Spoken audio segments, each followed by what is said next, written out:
próximo 16 de febrero de 2005 entrará en vigor el Protocolo de Kioto, el tratado medioambiental más importante de la historia. 132 países lo han firmado ya, incluida toda la Unión Europea y Rusia, el país clave para su puesta en marcha. De los países industrializados, tan solo Australia y Estados Unidos, el mayor emisor de gases contaminantes, se niegan a aceptarlo. El objetivo de este acuerdo no es otro que reducir un 5,2% respecto a 1990 los gases de efecto invernadero causantes del calentamiento del planeta. Durante 2 semanas, delegados de 189 países se han reunido aquí en Buenos Aires para definir estrategias y políticas que frenen el cambio climático.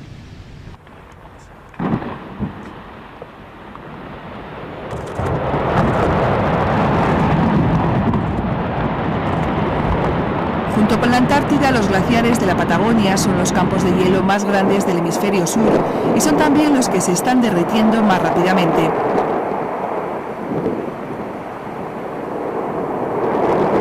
Ocupan una extensión total de 13.000 kilómetros cuadrados al sur de los Andes, entre Chile y Argentina.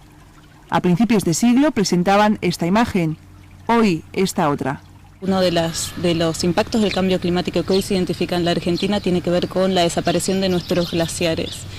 Hay una preocupación muy grande con los glaciares del Cuyo, que son de la zona de Mendoza, San Juan, San Luis. Estos en el centro de la Argentina, glaciares que se espera que en este siglo dejen de existir, y la preocupación radica en que estos son los glaciares que alimentan de agua a muchas provincias cuya economía depende de la agricultura, del riego basada en estos glaciares.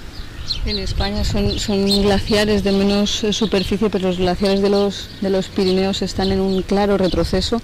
En los últimos 100 años hemos sufrido el 85% de la pérdida en superficie de estos glaciares. Hemos pasado de un poco menos de 1.800 hectáreas que había en el año 1984 a 290 hectáreas.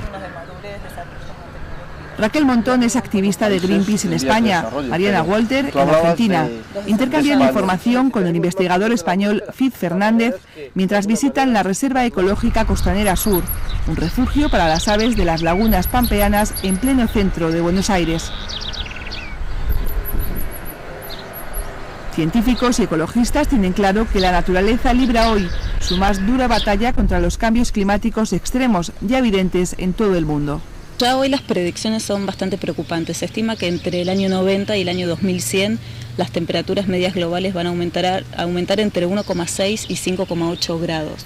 Lo que ya hoy está llevando bastante preocupación, ya que hoy con el aumento que ha sido 0,6 grados se puede identificar que hay más inundaciones, más precipitaciones, más sequías, una serie de impactos que ya hoy se pueden medir en todo el mundo.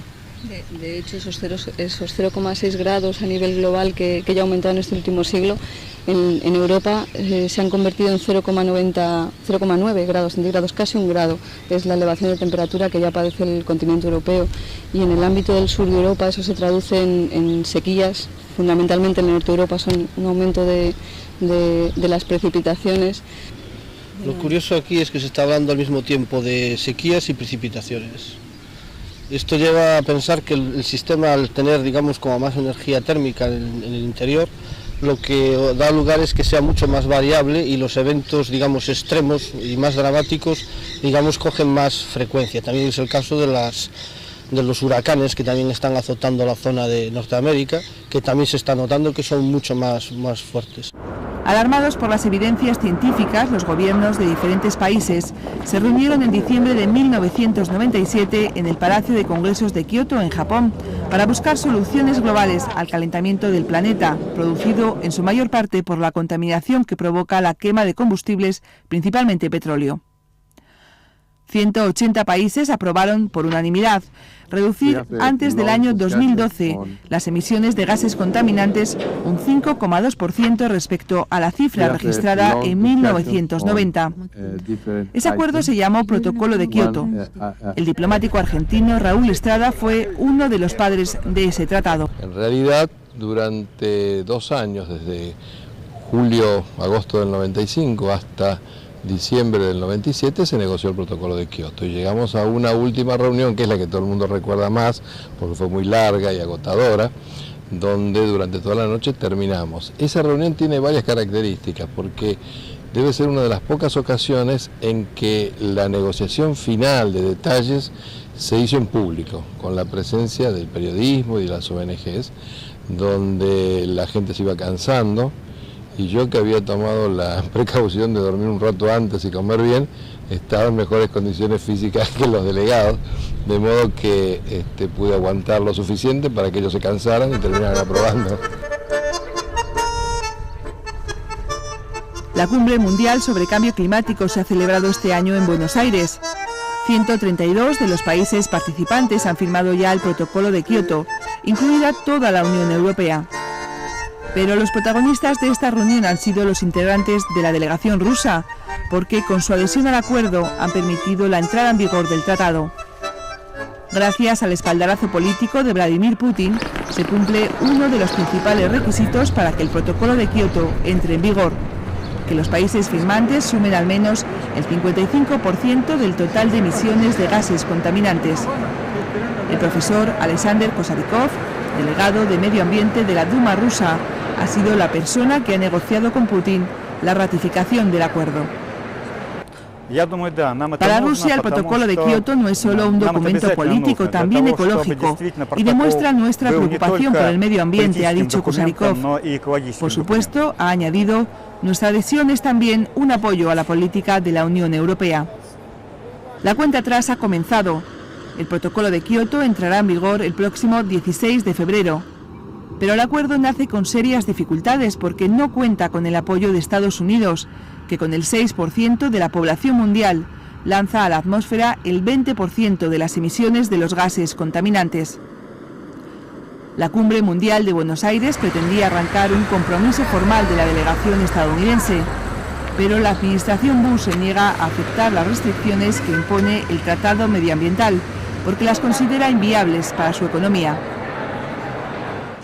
Estados Unidos ha firmado ya acuerdos con 14 países y organizaciones de todo el mundo para trabajar conjuntamente en eficiencia energética, porque entre todos contabilizamos el 70% de las emisiones totales de gases contaminantes, ha dicho Paula Dobriansky, subsecretaria estadounidense de Asuntos Internacionales. Pero es prematuro hablar del Protocolo de Kioto, ha añadido, no es oportuno ahora. Lo que Estados Unidos ha hecho es anteponer sus intereses propios a lo que parece ser el interés general y, entre tanto, buscar otras fórmulas que todavía no están probadas para obtener un resultado similar.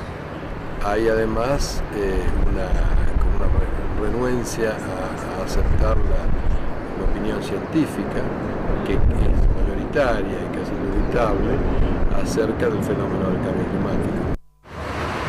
España es el país de la Unión Europea que más trabajo tiene pendiente si quiere cumplir los compromisos de Kioto.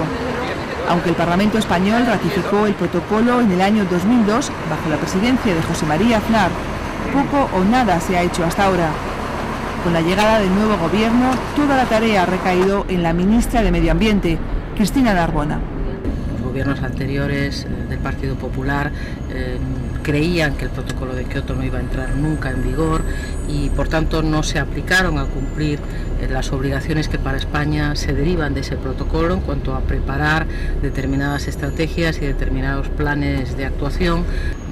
Les daré un dato que creo que es bastante significativo. España, con el doble de horas de sol que Alemania, tiene 10 veces menos energía solar instalada que Alemania. Y no es un problema de capacidad empresarial o tecnológica. Nuestras empresas compiten en el mercado internacional y colocan hasta un 90% de su producción fuera de nuestras fronteras. En 8 meses, el equipo que lidera Narbona ha tenido que empaparse a fondo todo lo relativo al protocolo de Kioto y realizar a marchas forzadas un trabajo de años. España, de aquí al año 2008-2012, al periodo 2008-2012, tiene que conseguir reducir el nivel de emisiones de gases de efecto invernadero, que en estos momentos se sitúan en un 40% por encima del nivel del año 1990, tenemos que llegar a que sean superiores solo en un 15% respecto del año 90 al final de ese periodo. España está muy retrasada. Eso no significa que no pueda cumplir los compromisos. Creo que el Plan Nacional de Asignación aprobado está en la buena dirección. y creo que si se hace el esfuerzo suficiente del conjunto de la sociedad, nos vamos a poner en el buen camino de cumplimiento del compromiso. Y eso va a ser muy bueno desde el punto de vista de la modernización tecnológica española. La ministra Narbona ha explicado en la Cumbre Mundial de Buenos Aires sus planes inmediatos para cumplir con Kioto. España ha asignado a 1000 empresas, las más contaminantes y la mayoría eléctricas, derechos para emitir una determinada cantidad de CO2.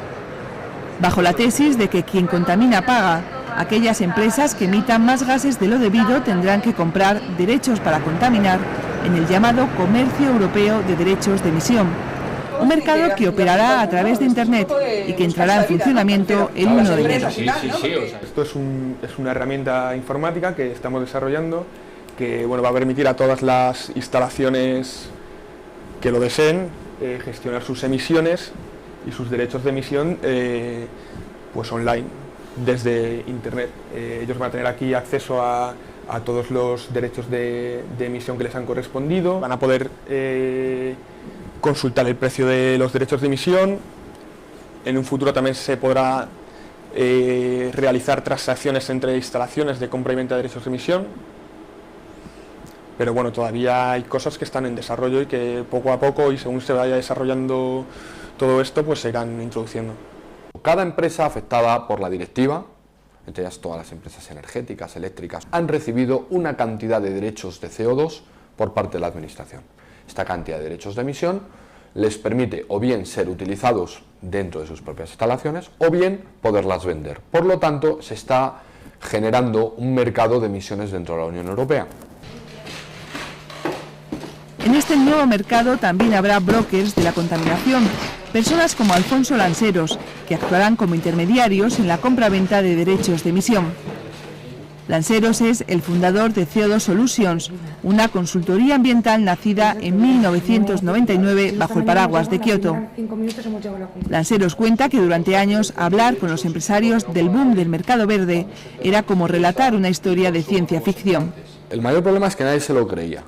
España, por un lado, había firmado unos compromisos de reducción, estaba el protocolo de Kioto, había un speech político en los distintos estamentos donde verdaderamente se mostraba que se quería cumplir con estos compromisos, pero al mismo tiempo las empresas, las administraciones, las confederaciones empresariales, no veían que esto fuera una realidad tan a corto plazo que les fuera a impactar de una forma tan grande en su cuenta de resultados, en la estrategia y en todo lo que ahora pues se nos está poniendo delante de nosotros con esta economía restrictiva de carbono que yo creo que todavía muchas empresas no logran alcanzar a entender. En esta consultoría, en la que hoy trabajan cerca de una treintena de personas, la labor se centra en asesorar a las empresas para que esa economía restrictiva de carbono suponga el menor coste posible. El mercado europeo de derechos de emisión es solo uno de los mecanismos para cumplir con Kioto, pero existen también otros. Vamos a conseguir ese objetivo a partir de inversiones en terceros países, inversiones en lo que se llama mecanismos de desarrollo limpio, que no es otra cosa que proyectos que permiten reducir las emisiones fuera de nuestras fronteras. Las 1066 empresas españolas que tendrán que reducir sus emisiones de CO2 ya comienzan a posicionarse. Es el caso, por ejemplo, de Gas Natural, una multinacional de servicios energéticos. Tenemos una situación hasta cierto punto de privilegio, ya que estamos instalados en profundidad en Latinoamérica y estamos estudiando ahí la posibilidad de desarrollar proyectos de mecanismos de desarrollo limpio que nos permitiría generar derechos de emisión y traerlos hacia España.